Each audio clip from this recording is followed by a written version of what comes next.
A child who is not embraced by the village will burn it down to feel its warmth. What is an example of this that you've seen or experienced firsthand? When I was in 8th grade, there were these 3 brothers who basically owned our school: Jake, Ryan, and Ethan Harmon. Their dad was on the town council, so nobody ever touched them. They'd take lunch money, force kids to do their homework, and if you didn't listen, they'd key your bike or dump your backpack in the mud. Everyone knew it was happening, but the teachers would just look the other way. I was this quiet kid who kept my head down. I'd sit in the back corner during lunch, read my books, and tried to stay invisible. It worked for 2 years until they started going after my little sister, Emma. She was in 6th grade and had this purple bike she loved more than anything. One day I found her crying by the bike racks because they'd slashed both her tires and spray-painted "loser" on the seat. That's when something inside me snapped. My parents couldn't afford new tires, and Emma had saved up for that bike with her own birthday money. The next morning, I started carrying my phone everywhere and secretly recording them. I got footage of Jake shoving a 4th grader into a locker. I caught Ryan stealing $20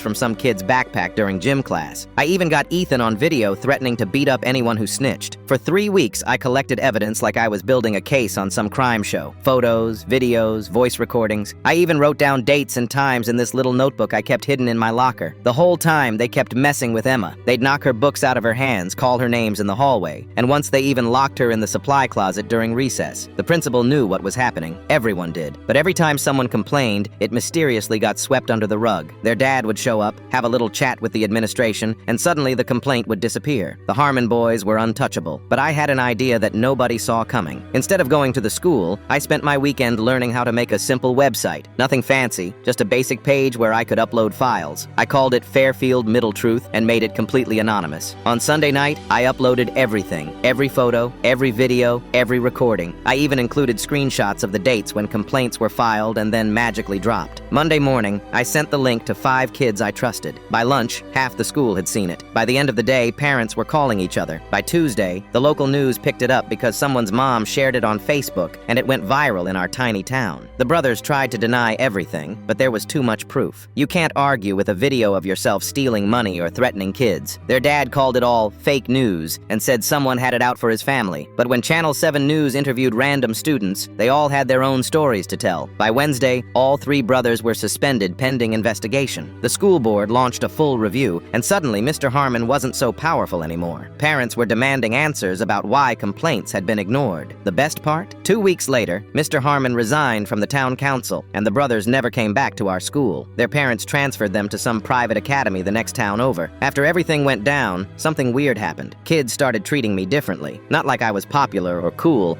but like I was someone who actually mattered. Emma got a new bike from the fundraiser some parents organized, and nobody ever messed with her again.